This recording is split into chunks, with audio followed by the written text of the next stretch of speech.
आज का दिन भारत के इतिहास में एक तरह से भारतीय जनतंत्र के लिए काला दिन साबित हुआ। आज संसद के अंदर दिल्ली के लोगों को गुलाम बनाने वाला बिल पास कर दिया गया।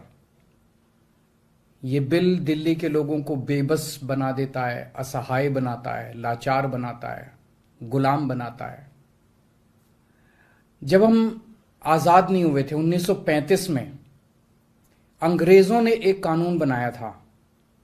उस कानून का नाम था गवर्नमेंट ऑफ इंडिया एक्ट।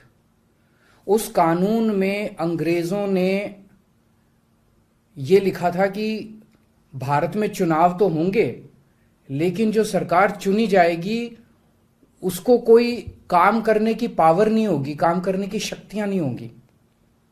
जब हमारा देश आजाद हुआ तो हमने संविधान बनाया और संविधान में हमने लिखा कि चुनाव होंगे, लोग अपनी सरकार चुनेंगे और जो सरकार चुनेंगे उस सरकार को लोगों के लिए काम करने की सारी शक्तियां होंगी।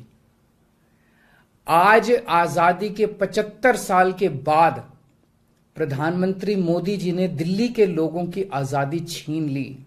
उन्होंने 1935 वाला अंग्रेजों का कानून बनाया है कि दिल्ली के लोग, चुनाव तो होंगे दिल्ली में, दिल्ली के लोग अपनी सरकार तो चुनेंगे, लेकिन उस सरकार को काम करने की कोई भी शक्ति नहीं होगी। ये कानून आज हमारे देश की संसद ने पास किया है। दिल्ली के लोगों की वोट की अब कोई कीमत नहीं बची है। अब सरकार बनाई, उस सरकार की कोई शक्ति नहीं है। सुप्रीम कोर्ट ने एक आदेश दिया था, 11 मई को सुप्रीम कोर्ट ने आदेश दिया था। सुप्रीम कोर्ट ने क्या कहा? सुप्रीम कोर्ट ने कहा भारत एक जनतंत्र है। इस जनतंत्र में हम अपनी सरकार चुनते हैं, जनता अपनी सरकार चुनती है और उस सरकार को जनता के लिए काम करने की पूरी ताकत होनी चाहिए, सुप्रीम कोर्ट ने कहा। प्रधानमंत्री जी ने एक ही हफ्ते के, सुप्रीम कोर्ट का जैसे आदेश आया, एक हफ्ते के बाद उसको सुप्रीम कोर्ट के आदेश को पलट दिया और उसके खिलाफ एक अध्यादेश लेके आए। और आज हमारे देश की संसद ने उस अध्यादेश को इस देश का कानून बना दिया कि अब दिल्ली के लोगों की चुनी हुई सरकार को काम करने की कोई ताकत नहीं होगी।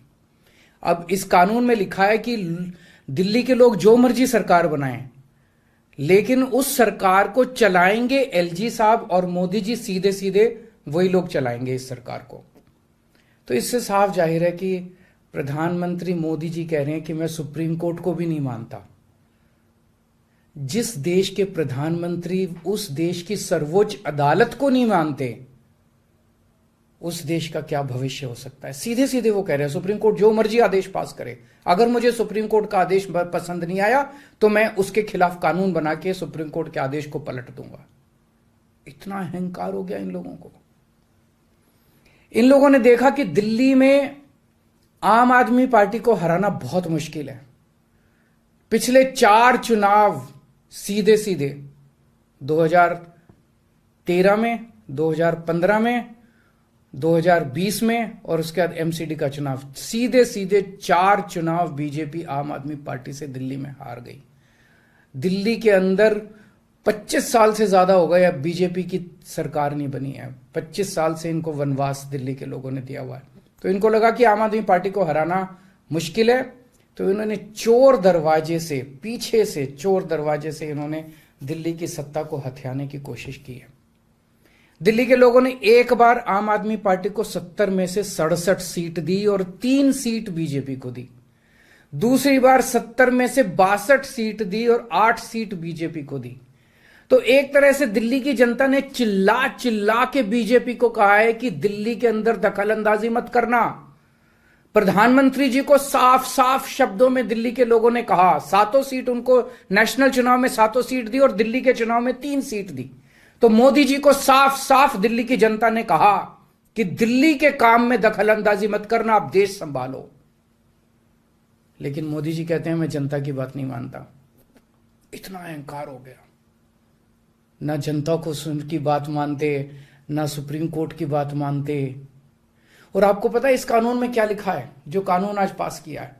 इस कानून में लिखा है कि दिल्ली के ऊपर से नीचे A category, B category, C category, D category, जितने दिल्ली सरकार के कर्मचारी हैं, उन सारे कर्मचारियों को के बारे में सारी पॉलिसी केंद्र सरकार बनाएगी। उनकी ट्रांसफर पॉलिसी, कौन अधिकारी, कौन चपरासी क्या काम करेगा, ये देश के प्रधानमंत्री बैठ के दिल्ली सरकार का कौन सा चपरासी क्या काम करेगा, कौन सा चपरासी फाइल उठाएगा, कौन सा चपरासी चाय पिलाएगा, कौन सा चपरासी खाना, ये काम रहेगा प्रधानमंत्री जी को। इसके लिए प्रधानमंत्री बनाया था देश का।